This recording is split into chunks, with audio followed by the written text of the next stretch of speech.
Assalamualaikum warahmatullahi wabarakatuh. Waalaikumsalam warahmatullahi wabarakatuh. Alhamdulillah, alhamdulillahirabbil alamin. Allahumma shalli wa sallim wa barik ala sayyidina Muhammadin wa ala alihi wa ashabihi ajma'in. Amma ba'd. Bapak Ibu, kawan-kawan yang rahmat Allah Subhanahu wa taala, bersyukur kepada Allah Subhanahu wa taala karena di malam hari ini Allah masih berikan banyak nikmat untuk kita semuanya. Bersyukur pada Allah bahwasanya di malam hari ini kita diberikan nikmat longgar, diberikan nikmat sempat oleh Allah untuk kita bisa meluangkan waktu untuk sama-sama belajar dalam kajian Manut Quran. Salawat dan salam tidak lupa kita aturkan pada ketua turunan Nabi kita Muhammad Sallallahu Alaihi Wasallam, keluarga beliau, para sahabat dan juga orang-orang yang senantiasa istiqomah di jalannya. Semoga kita semuanya termasuk dalam golongan orang-orang yang kelak mendapatkan syafaat dari Rasul kita Muhammad Sallallahu Alaihi Wasallam di yaumul akhir nanti. Allahumma amin. Bapak Ibu kawan-kawan Ustadz, tema kita malam hari ini adalah terkait dengan syukur ya. Kita perbanyak syukur pada Allah Subhanahu wa taala untuk mengawali segala aktivitas kita, untuk mengawali kegiatan-kegiatan kita mulai dengan syukur pada Allah Subhanahu wa taala. Karena bisa jadi munculnya persoalan-persoalan dalam kehidupan kita, munculnya halangan rintangan dalam kehidupan kita itu lantaran karena kita kurang syukur pada Allah Subhanahu wa taala. Bukan karena kita tidak bersyukur, tapi bisa jadi syukur yang kita berikan itu masih masih kurang. Nah, nanti konsepnya seperti apa kita akan sama-sama untuk belajar ya. Izin untuk share layarnya.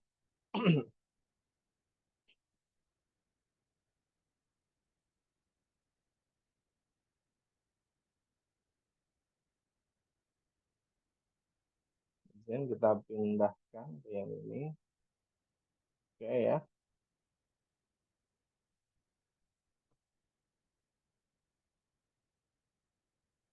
Ya, Bismillahirrahmanirrahim. Mukadimahnya kita mulai dari Quran surah Al-Baqarah ayat 216 ya. A'udzu billahi minas syaitonir rajim. Bismillahirrahmanirrahim. Kutiba alaikumul qital wa huwa kurhun lakum wa asa an takrahu syai'an wa huwa khairul lakum wa asa an tuhibbu syai'an wa huwa syarrul lakum wallahu ya'lamu wa antum la ta'lamun. Bapak Ibu kawan-kawan rahmatullah subhanahu wa taala, ayat ini terkait dengan perang memang, tetapi dalam konteks secara umum ini berlaku pada hal-hal yang lain. Yang dimana Allah Subhanahu wa taala ingin memberikan pesan kepada kita semuanya bahwasanya kita ketika membenci sesuatu maka benci dengan sewajarnya, dan ketika kita menyukai atau mencintai sesuatu maka cintai sewajarnya ya. Karena boleh jadi jika seseorang mencintai sesuatu, bisa jadi yang dia cintai itu, yang dia sukai itu bisa jadi buruk bagi dirinya. Atau sebaliknya ketika seseorang membenci sesuatu, bisa jadi apa yang dia benci itu sebenarnya baik untuk dirinya. Satu contoh begini, kita ambil satu satu kisah. Satu kisah, ada seorang eh, pedagang yang setiap hari harus berangkat ke pasar. Ya. Setiap hari berangkat ke pasar. Dan hanya ada satu kendaraan yang mengangkut pedagang ini ke pasar. Ini terjadi di kampung-kampung ya. Di waktu saya kecil juga sama kondisinya ya. Ketika saya kecil, ketika sudah di pasaran tertentu, maka akan ada kendaraan yang mangkal, ngetem, nongkrong, nunggu masyarakat yang mau pergi ke pasar. Dan itu dilakukan subuh hari, gitu, setelah subuh. Gitu ya. Baru kemudian berangkat. Dan hanya ada satu kendaraan itu. Nah, sama juga dengan pedagang ini. Setiap hari dia harus pergi ke pasar dan kendaraannya hanya ada satu. Nah, satu ketika eh, pedagang ini waktu mau jalan menuju ke tempat pangkalan kendaraan ini atau mobil ini yang ngangkut orang-orang menuju pasar, beliau waktu jalan ternyata jatuh. Ya, beliau jatuh sehingga dagangannya pun ambiar gitu ya. Dagangannya ambiar. Sehingga tidak bisa meneruskan perjalanan untuk menuju ke mobil. Nah, singkat cerita, orang ini kemudian tertinggal dan tidak bisa berangkat ke pasar di hari itu. Bisa jadi orang itu akan menerima keadaannya sebagai keadaan yang tidak dia sukai, ya, akan sedih, kecewa, menggerutu, gitu ya, dalam keadaan yang dia tidak sukai. Kenapa? Kok ini terjadi? Kenapa kok dia tidak bisa berangkat ke pasar di hari itu? Nah, ternyata mobil yang biasanya membawa pedagang-pedagang ini ke pasar, ternyata di hari itu masuk ke jurang. Dan pedagang tadi yang jatuh, yang terperosok, yang dagangannya ambiar tadi, selamat. Kenapa? Karena tidak ikut kendaraan di pagi hari itu. Yang awalnya bisa jadi memang keadaannya tidak menyenangkan, tetapi ternyata keadaan itulah yang baik bagi pedagang itu. Bisa dibayangkan apa yang terjadi ketika pedagang itu juga ikut kendaraan yang masuk ke dalam jurang tersebut. Dan begitu banyak kondisi-kondisi kita, kondisi dan Bapak Ibu semuanya, ya, kondisi kawan-kawan semuanya, yang bisa jadi kita itu nggak senang dengan kondisi seseorang, keadaan seseorang itu nggak senang. Kok saya begini ya? Nah, bisa jadi itu sebenarnya adalah kondisi yang terbaik yang memang Allah sudah ciptakan. Allah sudah atur. Harus begini, harus begitu. Harus mengalami kekecewaan terlebih dahulu. Harus mengalami kesedihan terlebih dahulu. Harus mengalami terperosok terlebih dahulu. Baru orang ini bangkit dan kemudian Allah angkat derajatnya. Ya, karena bisa jadi ketika seseorang membenci sesuatu, bisa jadi yang dia benci itu adalah sesuatu yang amat baik. Dan sebaliknya, ketika seseorang menyukai sesuatu, bisa jadi sesuatu itu ya buruk bagi dirinya. Dan Allah itu mengetahui apa yang tidak kamu ketahui. Wallahu ya'lamu wa antum la ta'lam. Allah mengetahui yang hambanya tidak tahu. Allah mengerti yang hambanya tidak mengerti. Ya, jadi sekali lagi, maka ketika kita membenci sesuatu, maka bencilah sewajarnya. Dan ketika kita menyukai sesuatu, maka sukai sewajarnya.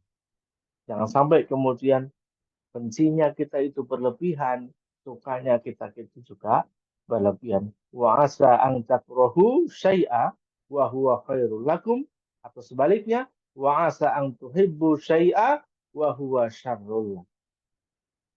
Ya, maka apa yang menurut kita itu baik belum tentu baik menurut Allah, dan apa yang menurut kita itu buruk belum tentu buruk menurut Allah Subhanahu wa taala. Namun apa yang Allah sudah takdirkan itulah yang terbaik untuk kita.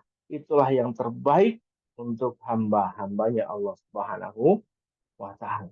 Maka apapun kondisinya, bagaimanapun keadaannya, maka jangan pernah terlepas dari syukur kepada Allah Subhanahu wa taala. Kita tidur di malam hari lalu kemudian di pagi hari kita dibangunkan oleh Allah Subhanahu wa taala, kita diajarkan untuk bersyukur. Alhamdulillahilladzi ahyana ba'dama amatana wa ilaihin nusyur. Kita diajarkan oleh Rasul kita Muhammad SAW untuk senantiasa bersyukur. Selesai kita makan, kita diajarkan untuk bersyukur. Selesai kita melakukan hajat, diminta untuk bersyukur. Maka selesai aktivitas apapun, diminta untuk senantiasa bersyukur pada Allah Subhanahu wa Ta'ala. Dan sehingga apapun keadaan kita, bagaimanapun kondisi kita saat ini, maka jangan terlepas dari rasa syukur kepada Allah Subhanahu wa Ta'ala. Nah, syukur itu seperti apa? Syukur itu hati kita harus mensyukuri, menerima keadaan. Apapun pemberian dari Allah Subhanahu wa Ta'ala. Kita terima dulu nih. Apapun keadaan kita, kita terima. Kita syukuri. Kita terima dengan legowo, dengan lapang dada. Ya, kita terima. Lalu kemudian lisan kita ucap, Alhamdulillahirabbil alamin. Segala puji hanya bagi Allah, Tuhan semesta alam, Rabb semesta alam. Lalu perbuatan kita ini mengimplementasikan dari rasa syukur kita. Kita bersyukur diberikan kesehatan oleh Allah, maka gunakan kesehatan itu untuk ibadah kepada Allah. Kita diberikan nikmat bisa melihat, maka gunakan penglihatan itu untuk melihat hal yang baik. Kita diberikan nikmat pendengaran oleh Allah, maka gunakan pendengaran itu sebagai syukur kita kepada Allah dengan mendengar hal-hal yang baik. Termasuk kita diberikan rezeki uang, rezeki harta, maka gunakan uang dan harta itu sebagai wujud kita bersyukur kepada Allah, gunakan dengan hal-hal yang baik, termasuk juga berbagi dengan orang lain. Ya, sekali lagi, ini sebagai pengingat awal kita bahwasanya bisa jadi sesuatu yang tidak menyenangkan. Kondisi kita saat ini sebenarnya adalah kondisi kita yang terbaik di hadapan Allah Subhanahu wa Ta'ala.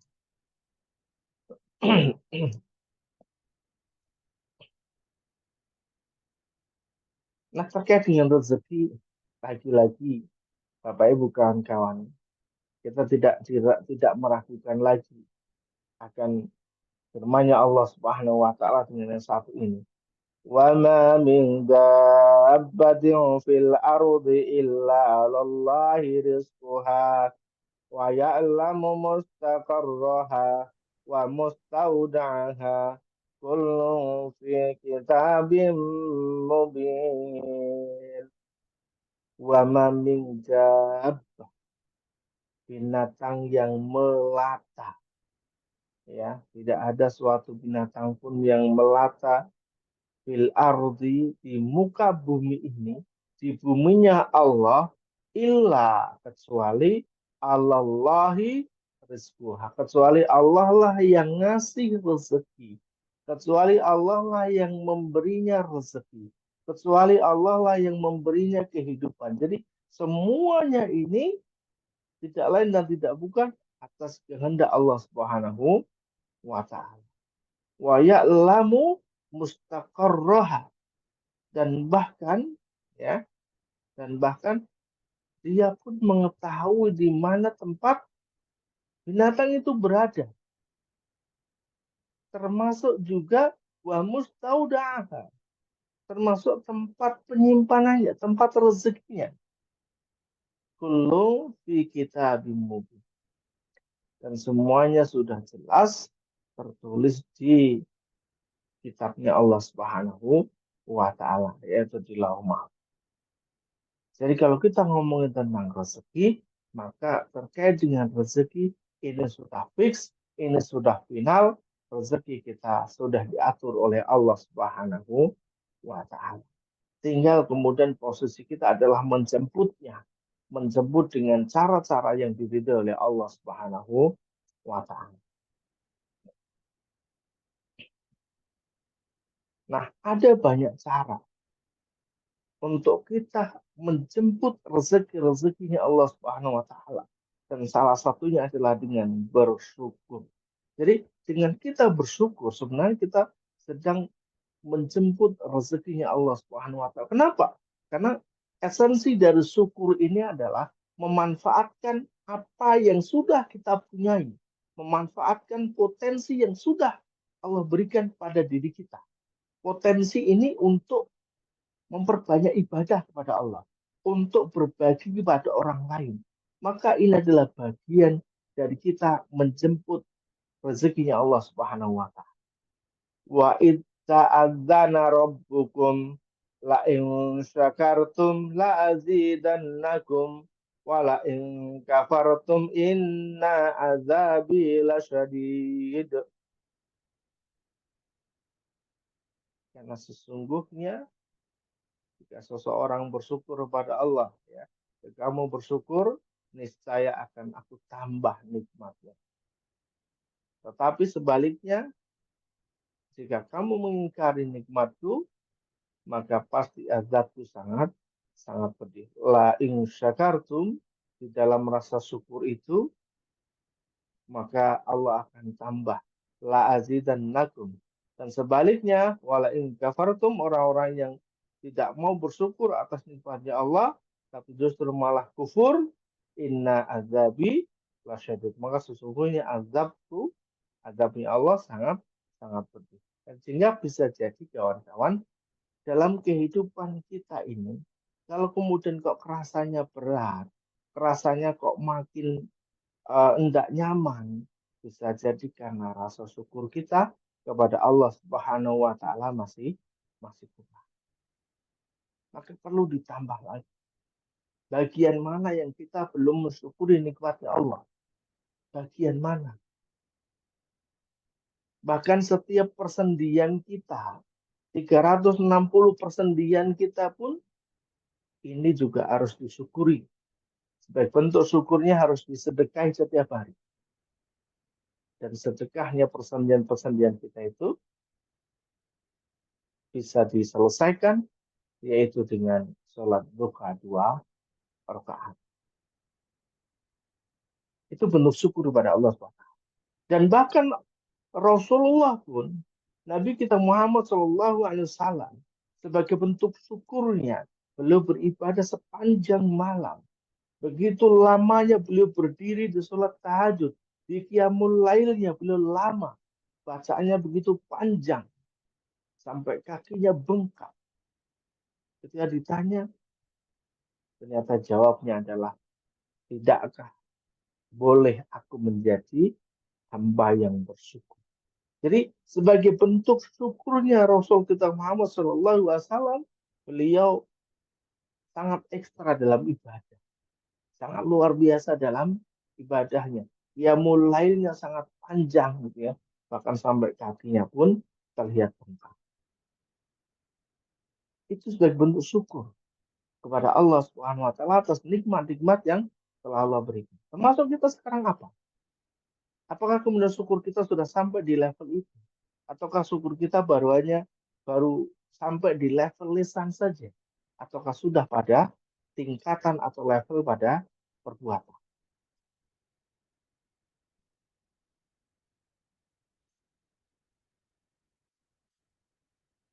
Nah, ini sebagai bentuk salah satu seseorang bersyukur pada Allah Subhanahu wa taala.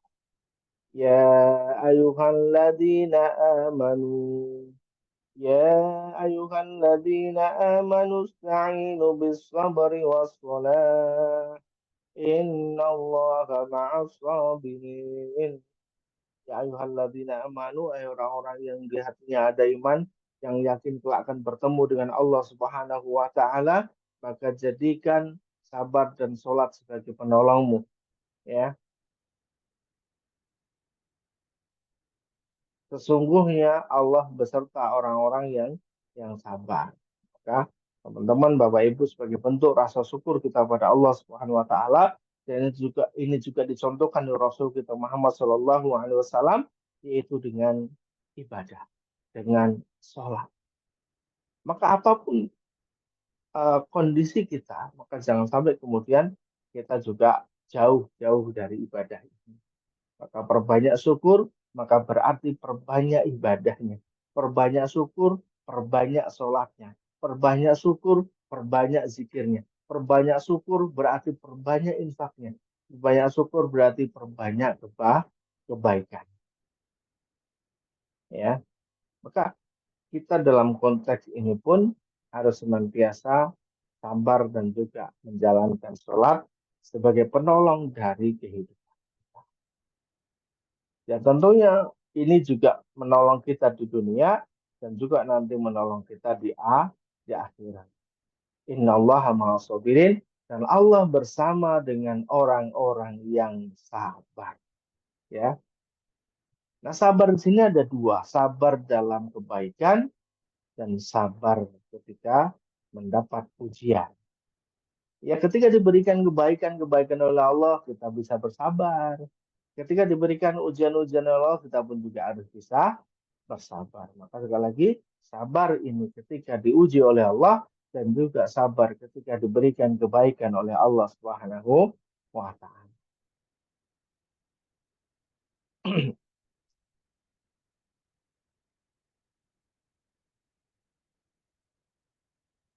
Di Quran surah Al-Baqarah yang 45 dan juga 46 sebagai penegas dari ayat sebelumnya, wasta'inu bis sabri was shalah wa innaha lakabiratun illa 'alal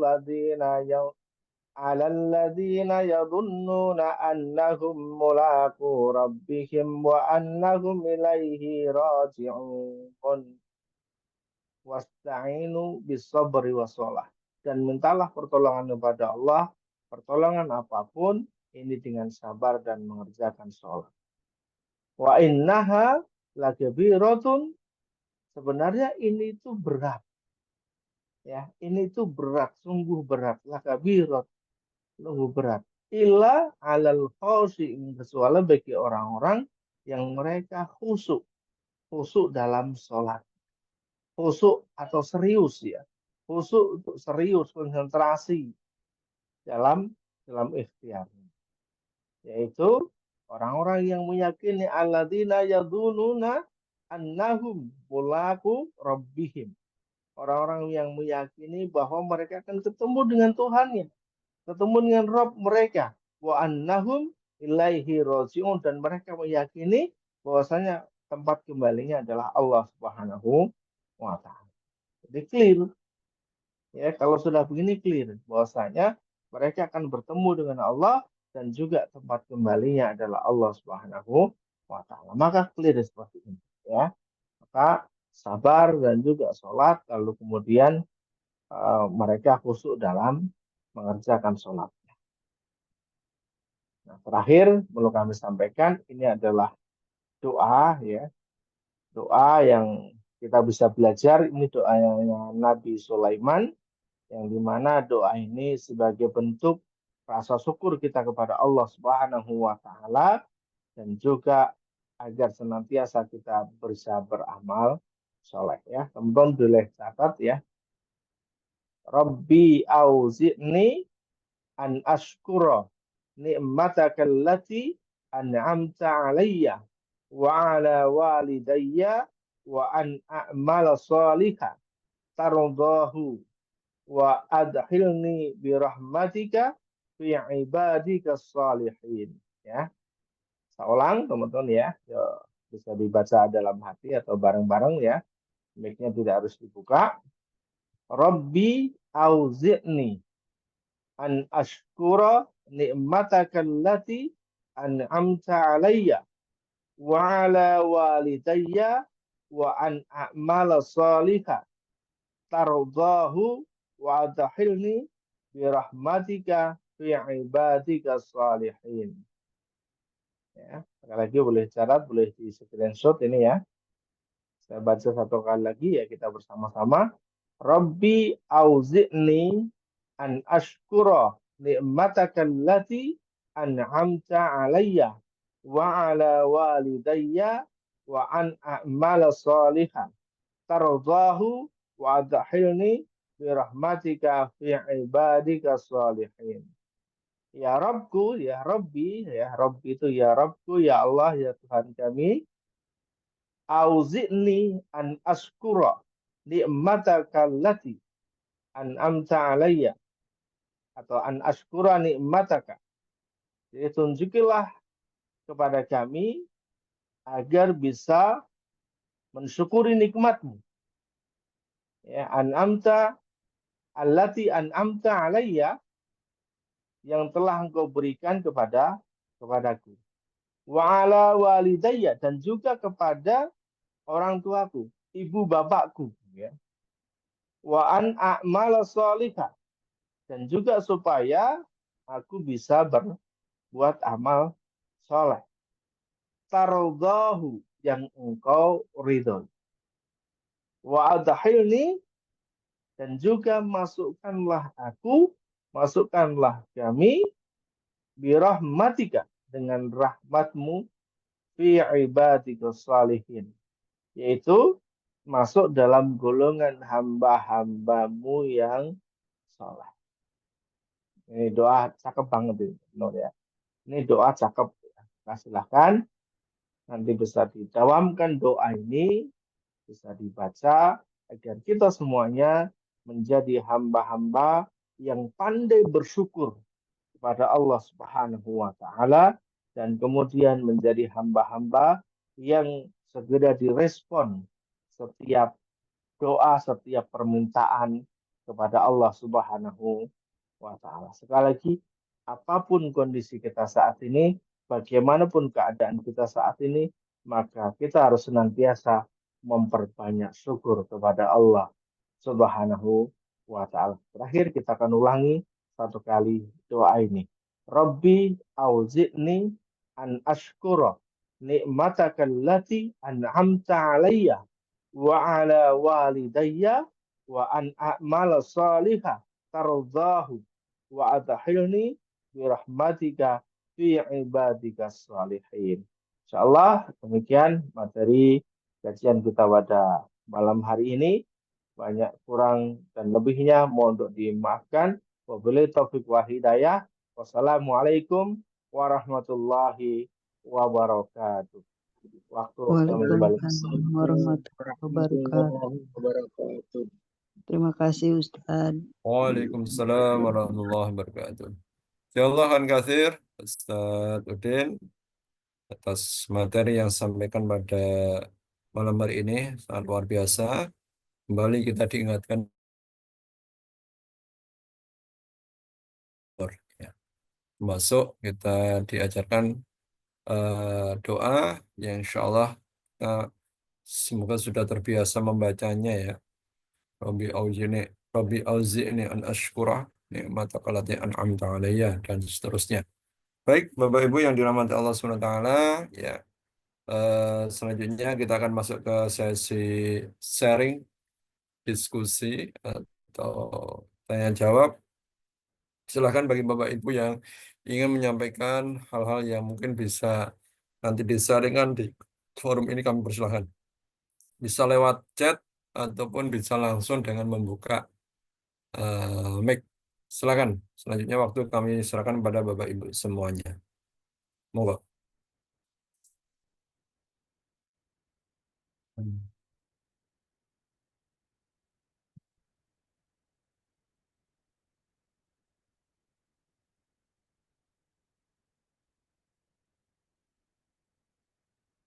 Silakan Bapak Ibu. Mungkin ada yang mau sharing atau bertanya terkait dengan materi kita malam hari ini ataupun hal-hal lain yang ingin ditanyakan. Baik, ini sudah ada yang mengawali, ya, dari Bapak atau Ibu Heri, ya. Bapak ini insya Allah. Menerima ujian itu apa termasuk bersyukur, Ustadz? Ya, monggo Ustadz.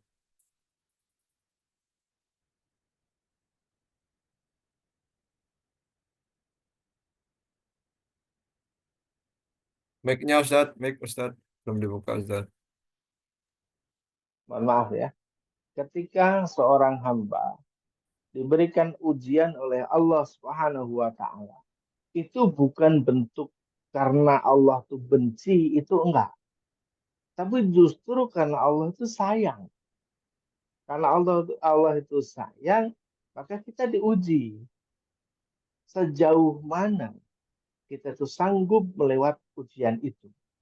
Dan ketika seseorang melewati ujian itu, Apakah menyertakan Allah? Apakah minta pertolongan sama Allah ataukah tidak? Kan begitu. Maka ketika seseorang dipanggil untuk mengikuti ujian, maka kita pun harus bergembira bahwasanya kita termasuk orang-orang yang diperhatikan oleh Allah, bukan orang-orang yang dilepas begitu saja. Maka tentunya kita harus senang. Nah, sebagai wujud senang itu adalah kita bersyukur pada Allah Subhanahu wa taala. Maka lalu kemudian cara menjalankannya bagaimana? Wong kita sedang diuji, maka lakukan ujian itu dengan sebaik-baiknya. Ya, kita kerjakan ujian itu dengan sebaik-baiknya, tentu dengan melibatkan Allah Subhanahu wa taala. Tidak hanya kita kok, ya. Para nabi, para sahabat, orang-orang terdahulu pun juga diuji oleh Allah Subhanahu wa taala. Jadi ujian itu tidak hanya kepada kita saja, kepada generasi kita saja tidak, tapi ujian ini pun juga diberikan kepada rasul-rasul sebelumnya, para apa namanya? Orang-orang soleh sebelumnya, mereka pun juga diuji oleh Allah Subhanahu wa taala. Ada yang diuji dengan keluarganya, ada yang diuji dengan hartanya, ada yang diuji dengan pasangannya, ada yang diuji dengan anak-anaknya, ada yang diuji dengan kaumnya, ada yang diuji dengan tetangganya. Nah, semuanya ini pun juga pernah terjadi. Ya, sama juga dengan diri kita juga harus siap menghadapi setiap ujian. Dan yakinlah bahwasanya ujian yang Allah berikan itu tidak akan melebihi dari kemampuan kita untuk menyelesaikan ujian itu. Insya Allah ya, dengan kita bersyukur kepada Allah Subhanahu wa taala, maka akan diberikan kemudahan oleh Allah untuk menerima setiap ujian-ujian itu dan kemudian akan dibimbing oleh Allah sehingga bisa keluar melewati ujian-ujian tersebut. Insya Allah demikian. Baik, jelas, Ustaz. Demikian, Pak, ya, banyak. Ada yang mau ditambah, Pak Heri? Silahkan. Kalau sudah cukup, lanjut ke sharing berikutnya dari Bu Emi Arifiati. Bagaimana cara bersyukur dalam kesempitan? Silakan, Ustaz. Ya, baik. Sedikit tadi sudah kami singgung. Ketika seseorang memang sedang diberikan ujian sempit oleh Allah Subhanahu wa taala gitu ya, maka apa yang dilakukan? Justru maka kita harus melakukan kebalikan. Jadi kalau teman-teman sedang disempitkan waktunya oleh Allah untuk kita tidak bisa beribadah yang banyak, maka justru saat itu kita harus memperbanyak ibadah kita kepada Allah. Contoh, waktunya teman-teman itu seolah habis untuk bekerja sehingga teman-teman waktunya sholat mepet, terbatas. Atau teman-teman waktunya baca Quran seolah-olah habis. Justru malah ini kesempatan teman-teman untuk memperbanyak ibadah itu. Jadi dibalik. Termasuk yang sedang disempitkan rezekinya oleh Allah, disempitkan hartanya oleh Allah, dikasih kok dikit gitu ya. Maka justru ini kesempatan untuk teman-teman justru malah infaknya semakin banyak. Sedekahnya semakin banyak. Jadi harus dibalik pola ini. Ya, jangan nunggu waktu kita luang untuk kita bisa baca Quran. Jangan kemudian nunggu waktu luang untuk kita bisa sholat berlama-lama. Jangan kemudian nunggu waktu kita punya duit banyak bisa infak. Tidak. Tapi justru dalam kondisi-kondisi seperti ini, justru cara bersyukur kita adalah polanya kita balik, teman-teman. Coba, nanti teman-teman merasakan ketika pola ini dibalik. Gitu. Dan kita nanti bisa melihat berapa ayat, beberapa hadis terkait dengan hal ini juga ada ya. Ketika kita sedang disempitkan rezekinya oleh Allah, maka justru kita harus memperbanyak infak, ya. Termasuk dalam hal-hal ibadah yang lainnya. Sehingga Bu Emi ya, silakan. Nanti justru cara kita bersyukur pada Allah adalah dengan kita lebih mengutamakan ibadah kepada Allah lebih dulu, baik tadi sholat, baca Quran, zikir, sedekah, dan lain sebagainya, ketimbang kemudian kita menunggu waktu sisa ataupun rezeki sisa. Ya, Insya Allah nanti akan ada banyak perubahan dalam kehidupan kita. Tentunya Allah lah yang akan merubahnya. Insya Allah demikian. Baik, terima kasih, Ustaz. Tapi kan Bu Emi, semoga bisa dipahami. Ada yang mau disampaikan dari Bu Emi? Ya, baik, cukup ya. Kita lanjut ke berikutnya dari Pak Slamet Widodo. Assalamualaikum Pak Ustadz. Bagaimana supaya kita dalam melaksanakan sholat dengan khusyuk? Silakan Ustadz. Ya, tentu untuk terkait dengan sholat khusyuk ini bukan sholat yang kemudian ujuk-ujuk, apa itu bahasa ujuk-ujuk ya, tiba-tiba atau serta-merta, tidak. Ini butuh sebuah latihan, butuh sebuah kesungguhan, butuh sebuah keseriusan, butuh sebuah keistiqomahan untuk betul-betul kita menjadi fokus dan bisa khusyuk dalam sholat. Karena dalam keadaan tertentu, seseorang bisa saja tidak fokus dalam sholatnya. Seseorang bisa saja tidak khusyuk dalam sholatnya. Bisa ketika sedang dikejar-kejar orang misalnya, sedang dikejar-kejar angsuran misalnya, sedang banyak tamu misalnya, sedang disibukkan dengan pekerjaan misalnya. Ini juga bisa ngeganggu konsentrasi seseorang dalam hal ibadah dan kemudian mengurangi khusyukan. Bahkan bisa jadi tidak khusyuk sama sekali. Kenapa? Ada bayangan-bayangan yang masuk dalam otak kita. Maka sekali lagi ini butuh sebuah keistiqomahan, butuh sebuah keseriusan. Kenapa? Ketika seseorang sudah berdiri di atas sajadahnya, maka sebenarnya segala urusan dunia itu dia tanggalkan. Cuma persoalannya adalah, apakah kita sudah sampai di level itu? Belum tentu. Maka sekali lagi ini butuh sebuah keseriusan. Ketika seseorang sudah berdiri di atas sajadahnya, dia sudah menghadap ke arah kiblat, sudah meniatkan diri untuk ibadah, untuk sholat, maka segala sesuatu urusan dunia harusnya sudah ditanggalkan. Cuma nanti ada beberapa persoalan ketika seseorang sudah takbiratul ihram Allahu Akbar, bayangan-bayangan itu kembali muncul. Kunci yang tadi salah naruh ada di mana? Tiba-tiba keinget. Makanan yang belum ditutup, tiba-tiba keinget. Ya, ada bayangan-bayangan yang lain pun juga kadang muncul dalam pikiran. Maka ini perlu adanya latihan, Pak. Selamat ya, butuh latihan. Maka ketika sudah berdiri, niat untuk sholat, Bismillah, lepaskan segala ego dunia. Nah, latihan yang lain seperti apa? Latihan yang lain adalah ngejaga agar diri kita betul-betul apa yang masuk ke dalam tubuh ini, pastikan itu adalah makanan atau minuman yang halal. Karena ketika ada makanan atau minuman yang tidak halal masuk dalam tubuh ini, maka akan mempengaruhi bagaimana sholat kita bisa khusyuk ataupun tidak. Nah, inilah kadang yang kemudian ngebuat sholat kita terganggu, doa kita juga terganggu. Bagaimana doa kita akan diijabah oleh Allah? Selesai kita sholat, kita angkat tangan, namun ternyata pakaian kita belum bersih. Pakaian kita dibeli dari riba dan seterusnya. Ya. Ada halal haram yang ada dalam diri kita, dalam pakaian kita dan seterusnya. Maka harus betul-betul dijaga. Ada latihannya.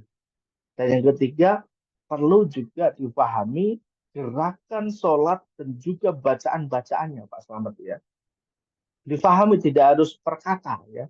Ya, Bismillahirrahmanirrahim dengan menyebut nama Allah yang Maha Pengasih lagi Maha Penyayang.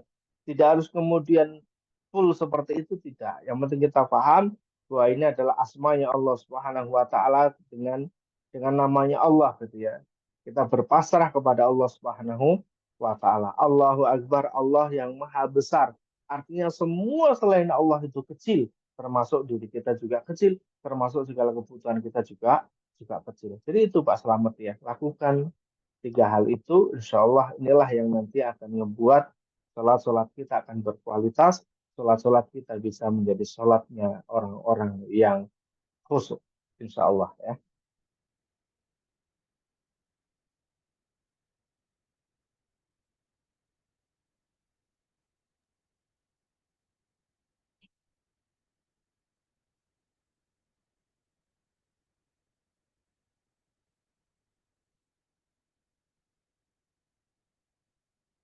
Baik, terima kasih Pak Nurdin. Semoga bisa yang Pak Selamat itu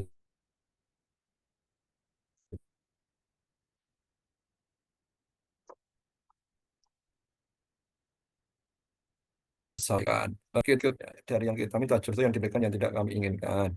Pak Ustaz, Terputus, Gus. Coba bisa diulang lagi. ya saya ulang ya. Pertanyaan dari Bu Eni ya. Bagaimana Kang cara menghilangkan hati yang kecewa dari doa yang kita minta? Allah malah membalik dari yang kita minta, justru yang diberikan yang tidak kami inginkan. Pak Ustaz. Oke, ya. Jadi di awal kajian ini, openingnya sudah kita bawa dengan ayat itu.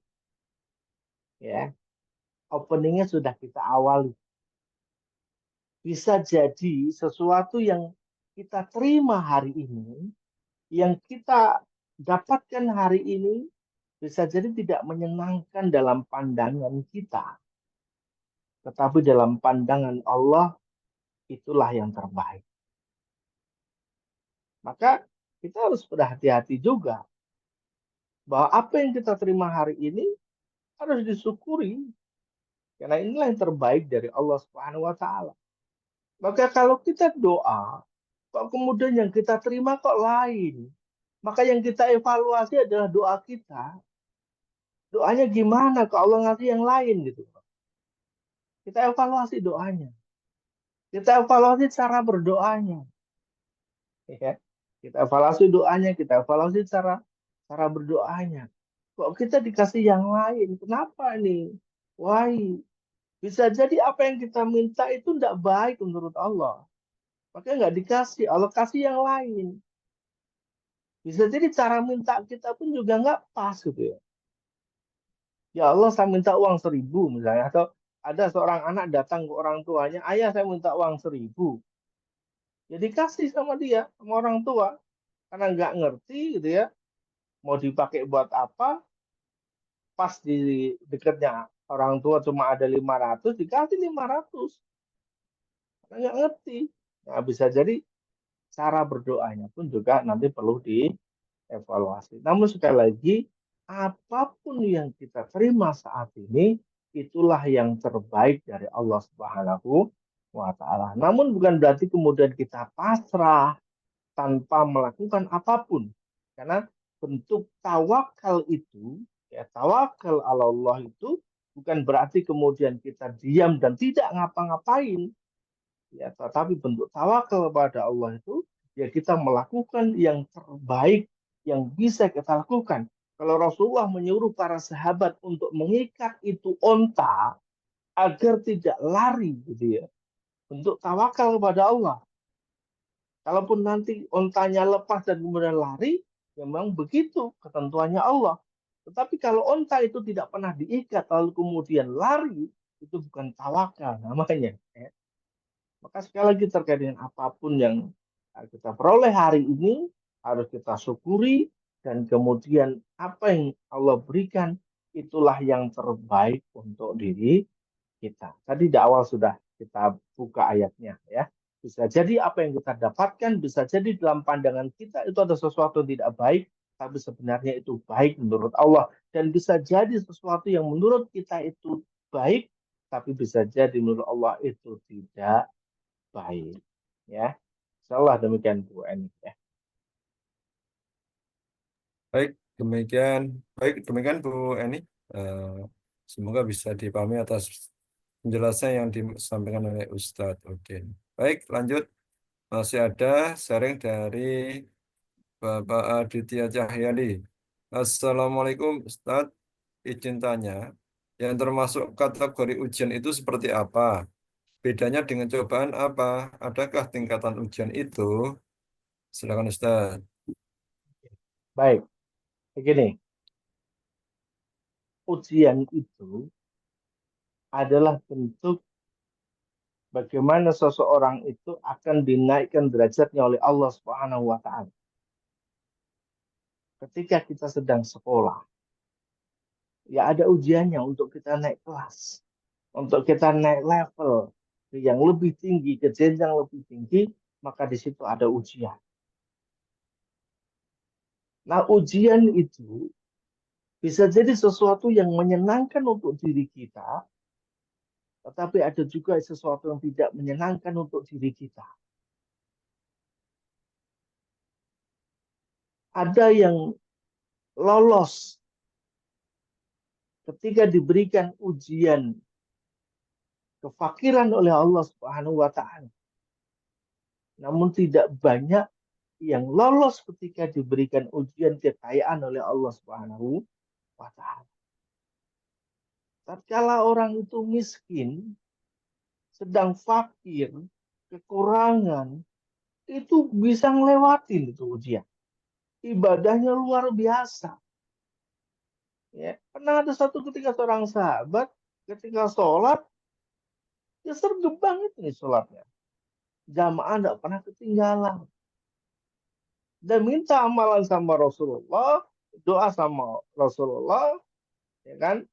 Kemudian dikasih satu kambing, dia pelihara kambing itu, sampai kemudian kambingnya jadi banyak, jadi beranak pinak. Dia diuji sama Allah yang kedua nih. Akhirnya mulailah dia keteteran sholatnya. Ya, mulailah ketinggalan sholatnya. Mulailah akhirnya tidak sholat jamaah dan seterusnya. Ini adalah ujian-ujian dari Allah Subhanahu wa taala.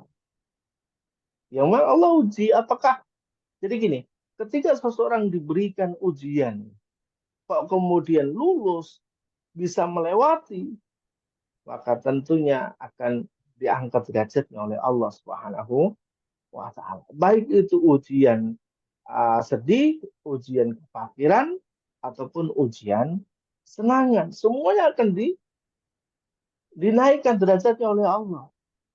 Maka ketika seseorang diuji kefakiran, dan mereka bisa bersabar, bisa melewati kefakiran itu, maka orang ini dalam kondisi fakir, dia menjadi orang-orang yang terpandang. Menjadi orang-orang yang punya nilai di masyarakat. Jadi bukan justru menjadi orang yang tidak berguna, tidak. Tapi justru diangkat derajatnya oleh Allah menjadi orang-orang yang bermanfaat di masyarakat. Meskipun dia fakir. Begitu juga orang yang diberikan kelebihan harta oleh Allah. Ujian kelebihan harta. Kesenangan. Dan orang-orang ini bisa bersyukur kepada Allah. Bisa melalui ujian itu dengan baik. Maka justru hartanya semakin banyak. Hartanya semakin bertambah. Hartanya semakin berlimpah. Karena tahu bagaimana cara dia bersyukur dan memanfaatkan kesyukurannya untuk kemanfaatan banyak orang. Ya, jadi ini adalah bagian dari ujian. Maka kalau tadi ditanya apa sih kemudian bedanya antara ujian dan juga cobaan, begitu. Dari kalimatnya itu sudah jelas. Dicoba atau diuji, ini adalah kalimat yang sama saja. Seorang diuji oleh Allah, seorang dicoba oleh Allah, seorang ditesen begitu. Ini bagian hal yang sama saja. Yang artinya bagaimana kemudian dengan ujian itu atau cobaan itu Allah ingin angkat derajatnya. Beda dengan laknat ya. Ketika dilaknat oleh Allah, maka justru akan semakin jauh dari Allah Subhanahu wa taala. Insyaallah demikian ya. Mudah-mudahan bisa dipahami. Baik, terima kasih Ustaz. Demikian Pak Aditya Cahyadi ya. Terima kasih. Semoga bisa dipahami. Baik, ini dari Bu Emi Alfiati, Ustaz. Terima kasih. Dari Bu Sabariyah. Assalamualaikum. Bagaimana kita mengetahui kalau musibah itu ujian atau azab? Contoh uang bisnis dibawa lari orang. Monggo Ustaz. Ini adalah bagaimana cara pandang kita saja sebenarnya. Ya, ini adalah bagaimana cara pandang kita saja. Ketika teman-teman melihatnya ini adalah sesuatu yang tidak menyenangkan, lalu kemudian tidak teman-teman segera sadari, maka yang terjadi adalah justru semakin jauh dan semakin terperosok dalam kehidupan yang tidak menentu, tidak akan segera bangkit. Jadi seseorang misalnya ditipu, seseorang kemudian diberikan ujian-ujian oleh Allah yang terkait dengan pengkhianatan dan sebagainya, ketika ini tidak segera disadari, maka orang itu akan terus dalam kondisi, dalam keadaan yang terpuruk. Begitu seterusnya dan begitu seterusnya. Maka harus segera disadari. Itu adalah bagian-bagian dari ujian dari Allah Subhanahu wa taala agar ngebuat kita itu makin kuat, agar ke depan kita itu bisa berhati-hati, agar ke depan kita itu bisa menjaga diri kita, bergaul, berhubungan dengan orang lain ini sebagai pembelajaran kok bagi kita semuanya.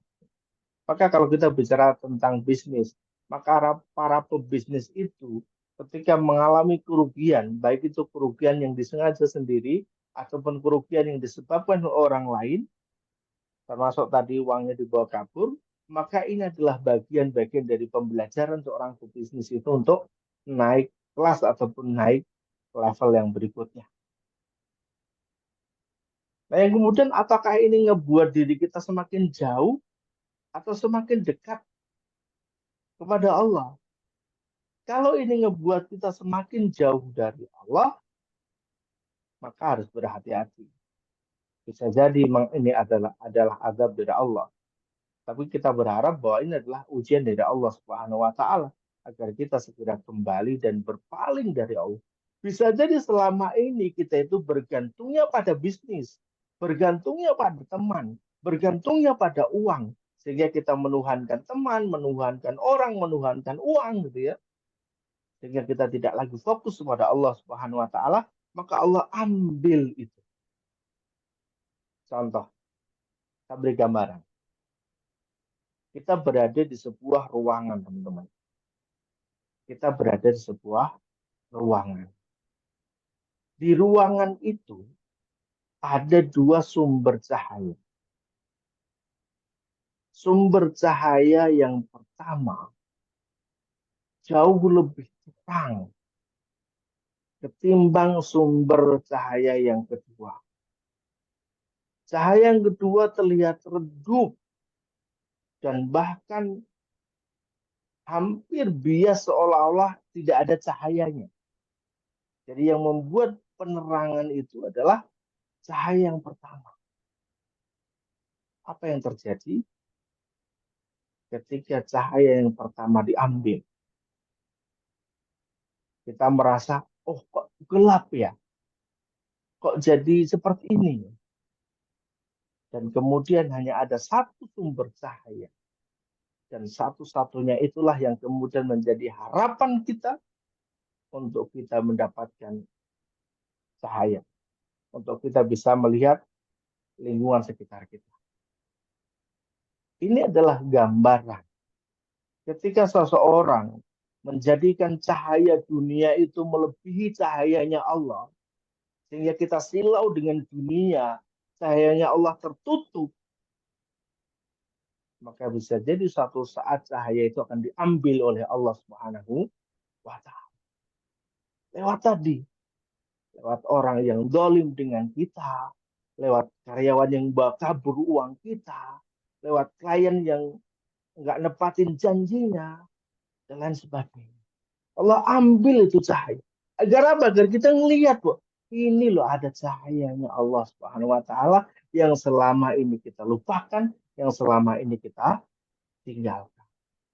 Jadi teman-teman fokus satu. Ya, maka ketika ada ujian itu sekali lagi kita harus melihat dari sudut pandang yang mana kita melihat ujian itu. Apakah semakin jauh dari Allah ataukah justru mendekatkan diri kita kepada Allah Subhanahu wa taala. Insyaallah demikian. Baik, terima kasih Ustaz dari Bu Sabaryah ya pertanyaan tadi. Baik, lanjut. Ini Bu, ini syukran Kang. Dari Bu Sri Astuti. Assalamualaikum Ustaz. Maaf, tadi disebutkan sholat duha bisa sebagai pengganti sedekah 360 sendi kita. Apakah niatnya?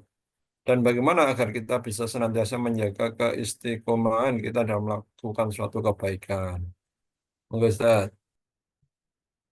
Ya, betul ya. Jadi memang karena setiap persendian kita itu sebenarnya adalah ada haknya untuk disedekahi ya, ada haknya untuk kita disedekahi. Maka dengan kita berzikir, subhanallah, alhamdulillah, Allahu Akbar, itu juga merupakan bagian dari kebaikan tadi. Termasuk juga hal itu semua bisa digantikan dengan kita sholat duha 2 rakaat, maka sudah cukup. Niatnya niat sholat duha, ya niatnya dalam niat sholat duha. Maka ada beberapa anjuran ketika teman-teman menjalankan sholat duha, ya minimal 4 rakaat. Dan begitu, ya. Yang 2 rakaat sebagai tadi agar Allah catat untuk menggugurkan infak kita atau sedekah kita terhadap persendian tubuh kita. Yang kedua, sebagaimana hadis yang disampaikan oleh Rasul kita Muhammad SAW, ketika sholat duhanya 4 rakaat, maka akan dicukupkan segala kebutuhan kita di hari itu oleh Allah Subhanahu wa Ta'ala. 6 rakaat, 8 rakaat nanti lebih baik lagi. Tapi yang terpenting bukan jumlah 2, 4, 6 ataupun 8. Yang terpenting adalah istiqomahnya. Insya Allah ya, demikian. Dan senantiasa untuk kita bersama-sama dengan kawan-kawan untuk saling mengingatkan, fastabiqul khairat, berlomba-lomba dalam kebaikan gitu ya, sehingga kita untuk senantiasa bisa dijaga oleh Allah Subhanahu wa Ta'ala dalam kebaikan. Sehingga kebaikan itu bisa membawa kebaikan untuk diri kita dan juga kebaikan bagi orang lain. Insya Allah demikian ya.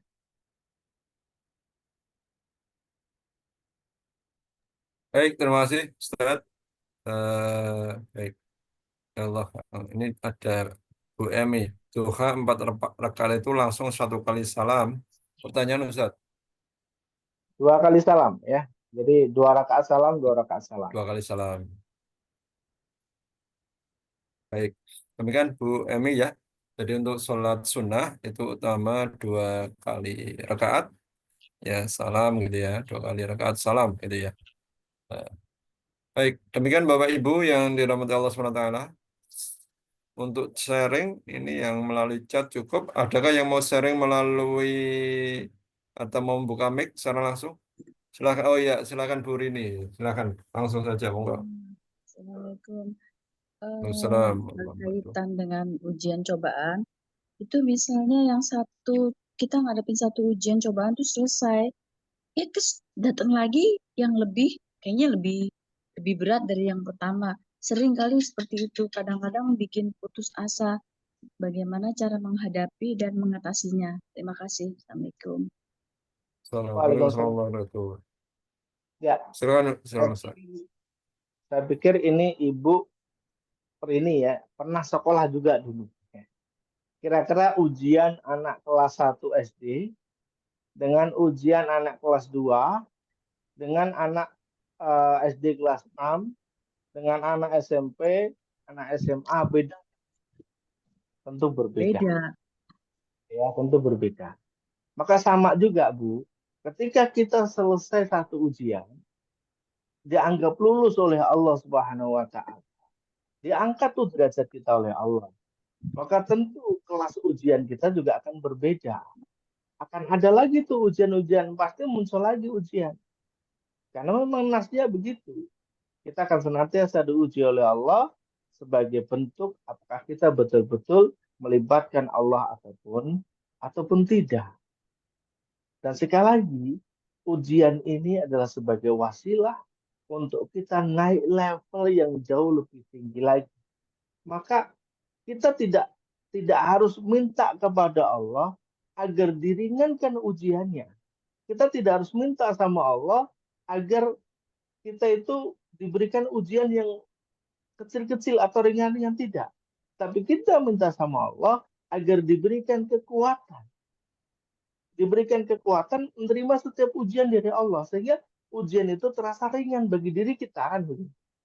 Jadi bagaimana bahu kita itu bisa menopang beban yang jauh lebih berat, ya saat dicoba dengan yang lebih berat. Maka besoknya lebih berat lagi, besoknya lebih berat lagi. Begitu. Sehingga bahu kita ini sudah terlatih dengan hal-hal yang berat. Kehidupan kita pun juga sama. Akan terlatih dengan hal yang jauh lebih berat. Maka ketika coba teman-teman bisa cek ya, ketika di masyarakat ada orang yang sudah mengalami banyak sekali ujian dari Allah. Makanya ketika datang ujian lagi, dia cuma senyum doang. Cuma gini doang gitu kan. Ini datang lagi. Ada, kenapa? Udah ngerti polanya, udah terbiasa. Gitu kan. Ada gitu ujian itu. Udah ngerti, udah paham. Oh, bakalan begini ini endingnya. Oh, bakal begini ini. Kenapa? Karena kita sering dapat ujian dari Allah. Kayak anak sekolah. Soal gini doang. Kemarin juga udah dapat kayak begini, ya kan? Tinggal levelnya aja yang berbeda. Sekali lagi, kita semua akan diuji oleh Allah dengan keluarga kita, dengan anak-anak kita, dengan harta kita. Bahkan di Quran disebutkan, Allah itu akan datangkan ujian itu kepada kita dengan apa? Dengan rasa takut, dengan kekurangan makanan, dengan kekurangan buah-buahan. Itu adalah bagian-bagian dari ujian. Termasuk anak pun juga akan merupakan bagian dari ujian kita. Pasangan pun juga merupakan bagian ujian dari kita.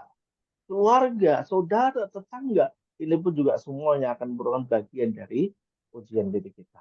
Sehingga Bu Rini, insya Allah saya yakin betul ketika Bu Rini sudah berhusnudzon kepada Allah Subhanahu Wa Taala, oke Allah saya siap menerima apapun ujian darimu, pasrah, lakukan ibadah yang terbaik, maka Allah akan tunjukkan jalan-jalan keluar yang terbaik. Insya Allah demikian. Demikian, Bu Terima Rini. kasih. Terima kasih. Baik, terima kasih untuk sharingnya. Silahkan Bapak Ibu, masih ada waktu beberapa menit yang ingin sharing secara langsung, bisa langsung buka mic atau bisa menulis di room chat. Ya, kami masih kasih kesempatan ya untuk 2-3 menit ke depan untuk sharingnya.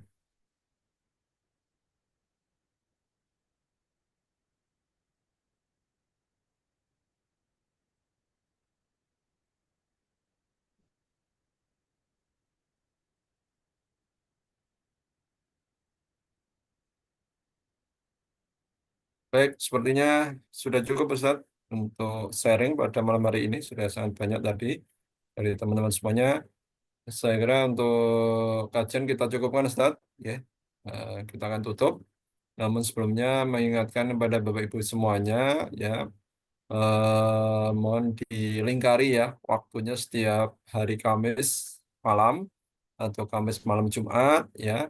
Kita ada kajian manut Quran secara rutin melalui link Zoom ya.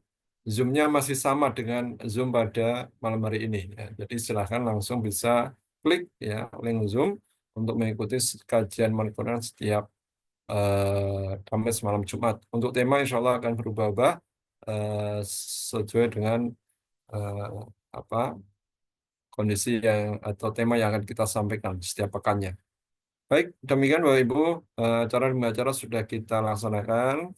Mari kita menuju acara terakhir yang itu penutup. Mari kita tutup kajian kita pada malam hari ini dengan doa penutup majelis bersama-sama. Subhanakallahumma bihamdika asyhadu an la ilaha illa anta astaghfiruka wa atubu ilaik. Alhamdulillahirabbil alamin. Dari kami mohon maaf jika banyak kekurangan dan kekhilafan. Kami tutup. Assalamualaikum warahmatullahi wabarakatuh. Waalaikumsalam.